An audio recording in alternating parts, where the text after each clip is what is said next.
بسم اللہ الرحمن الرحیم۔ ناظرین السلام علیکم۔ نیوز چینل کھاری گزٹ، میں ہوں گل بخشالوی۔ آج کا کالم بعنوان کھاریاں دوستی میں جی ٹی روڈ کی اسٹریٹ لائٹ روشن ہو گئی۔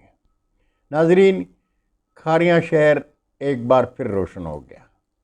اسسٹنٹ کمشنر ڈاکٹر افشاں رباب نے اپنی بھرپور کوشش سے کھاریاں شہر میں جی ٹی روڈ کے چراغ روشن کر دیے تھے اور شہر رات کو جگمگاتا رہا، لیکن ان کے تبادلے کے بعد جی ٹی روڈ کے چراغ بجھ گئے تھے۔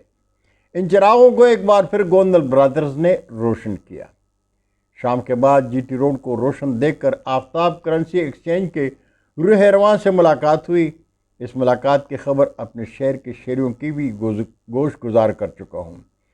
مزید معلومات کے لیے اسسٹنٹ کمشنر زہیب ممتاز گوندل سے ان کے آفس میں ملاقات ہوئی۔ اس موقع پر کھاریاں بار ایسوسی ایشن کے صدر چودھری ساجد محبوب بھی تشریف فرما تھے۔ جی ٹی روڈ کی اسٹریٹ لائٹ سے متعلق میرے سوال کے جواب میں زہیب ممتاز گوندل نے کہا کہ کھاریاں میں اسسٹنٹ کمشنر کا قلمدان سنبھالنے کے بعد میں نے شہر کے اس مسئلے کو حل کرنے کا سوچا تھا، لیکن اخراجات کا بوجھ میونسپل کمیٹی نہیں اٹھا سکتی تھی۔ سٹیزن سوسائٹی کے رہنما آفتاب اشرف گوندل سے رابطے میں کھاریاں شہر کے اس اہم مسئلے پر بات ہوئی تو گوندل برادر نے اسٹریٹ لائٹ روشن کرنے کی حامی بھر لی۔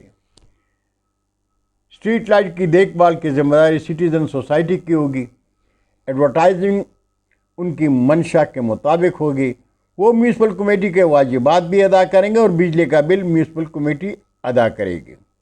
اسسٹنٹ کمشنر زہیب ممتاز گوندل سے ملاقات سے قبل آفتاب اشرف گوندل سے ملاقات میں انہوں نے بتایا تھا کہ جی ٹی روڈ کی اسٹریٹ لائٹ روشن رکھنے کے لیے میونسپل کمیٹی سے 3 سال کے لیے معاہدہ ہوا ہے۔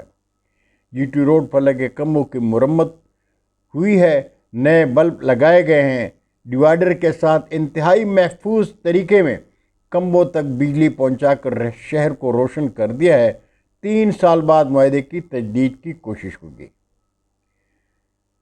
اسسٹنٹ کمشنر زہیب ممتاز گوندل کی ذاتی دلچسپی اور آفتاب اشرف گوندل برادر کی کھاریاں دوستی میں جی ٹی روڈ کی اسٹریٹ لائٹ روشن ہو گئی ہے، جس کے لیے کھاریاں پریس کلب ہم شہری زہیب ممتاز گوندل اور اے سی ای کے گوندل برادر کو خراج تحسین پیش کرتے ہیں۔ بہت شکریہ ناظرین، برقی رابطے میں انشاءاللہ پھر ملاقات ہوگی۔ جاتے جاتے درخواست ضرور کروں گا کہ میرے چینل کو سبسکرائب کر کے دوستوں کے ساتھ شیئر کریں اور چینل کی گھنٹی ضرور بجائیں۔ اللہ ہم سب کے پاکستان کا حامی و ناصر ہو۔ اجازت چاہوں گا۔ اللہ حافظ۔ اردو ادب زندہ باد، پاکستان زندہ باد۔